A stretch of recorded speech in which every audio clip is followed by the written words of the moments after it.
morning, Americans. This is your favorite alien and Bubba here on Tuesday, August 13th, and it's a hot day in Hotlanta. It's supposed to be 97 degrees with temperatures feeling like 105, so well, it's going to be hot. It was hot yesterday. Well, here is your favorite alien and Bubba sitting in for Paul Harvey today. Stand by for commentary. Well, I hope Mr. Paul Harvey Jr. likes this one. I'll try to make it as close to Mr. Harvey the way he would do it. So here it goes, Mr. Harvey Jr. Well, Americans, we have approached the century of mass killings. And have we learned a thing? Well, let's go through and find out. Right now, you would say no. Are we better? Well, I really don't think so. And I don't think Mr. Paul Harvey would either. But let's find out together, shall we? 100 years ago, back in 1990, we had just finished the War to End All Wars. Remember that? Mass killings there. Oh, yeah. Millions. What was it, 20 million or so died in that war? But you forget about the mass killing that nature gave us. The winter of 1920. Spanish influenza. Remember the Spanish flu? We had like 10 times over that. A lot of the world's population went downhill during that one flu season. It came, it went, and nobody knew why. Even today, they don't understand what happened there. But it took a lot of populations off this planet. You also had the Versailles Treaty, remember? The treaty that was supposed to stop the war to end all wars. Right. 20 years later, we paid for it, didn't we?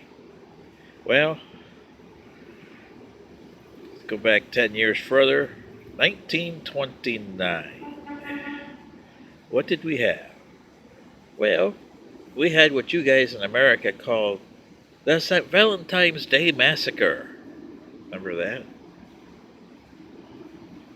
We also had a lot of suicides later on that year because of the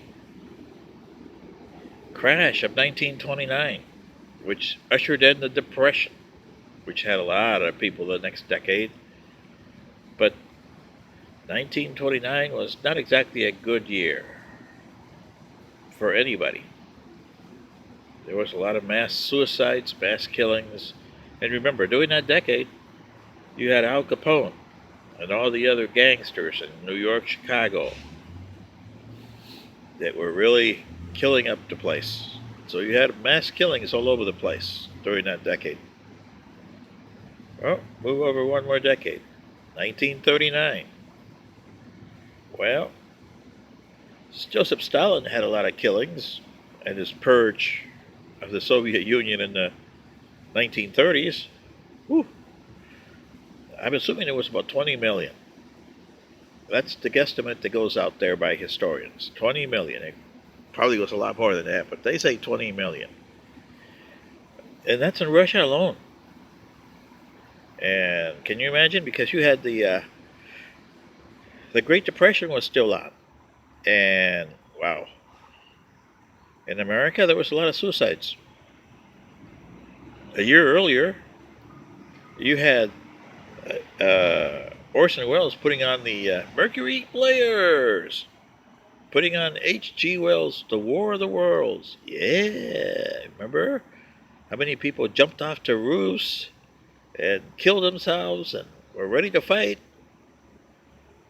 They didn't say how many people got killed or killed themselves because of the hysteria they went on there, but hey, you see, Americans, mass killings have nothing new. It's not the new normal. It's been our old normal.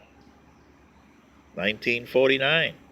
We had just finished the Second World War, which had more killings than the first. And we were into the Cold War with the Soviet Union. China had just been taken over by Mao Zedong. Yeah. So we were in for fun, right? So 1959, well, China invaded Tibet. A lot of killing there. You had a lot of killings in Korea over nothing.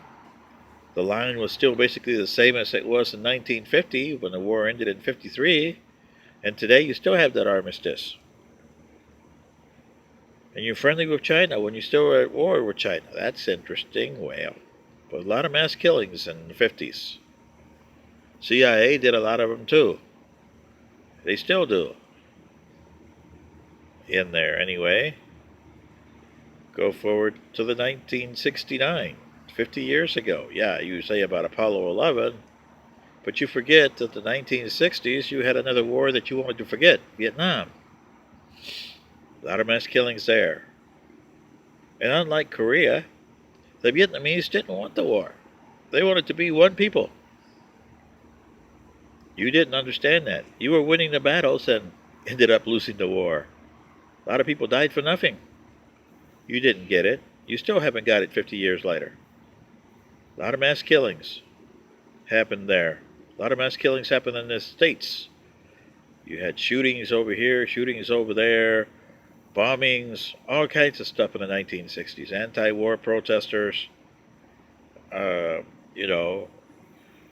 But in 69, 50 years ago, you would have the Manson clan, which will be the precursors to today's mass killings, or I should call it mass shootings. So, what did you have, Americans? You got the helter-skelter of Manson, which today becomes the new normal by people like the killer in El Paso with his manifesto, or the killer in Dayton, Ohio, or the killer that went over there and killed the people in the Jewish in Pittsburgh, and the South Carolina African Americans went to the church. Because that's the new normal. That's what 1969 created. And in the last 50 years since 1969, you've had a heck of a lot of killings. And you even have a lot of suicides. You got mass killings going on right now, sanctioned by the government. You got what you call uh, sanctuaries or places that you put your people to die in. Hospice. Isn't that cruel what you do? Where you got a person that could be 8 days there with no water, no drinks, just morphine to ease the pain, they say. To me, that's a cruel death. That's, you got to know when life ends and existence begins. Because those people have been in existence for a long time. Their life ended a long time ago. That's something you haven't got used to, Americans. So until you get used to that, you'll have mass shootings, mass killings, sanctioned by the government as hospices. But you're not allowed to kill yourself. Because, hey, the government doesn't allow you to control your life. Yet it does, for you. And sometimes it's more painful to die through them than it is by you. So what do you say, Americans? This is your favorite alien, sitting in for Paul Harvey with Bubba. Good day.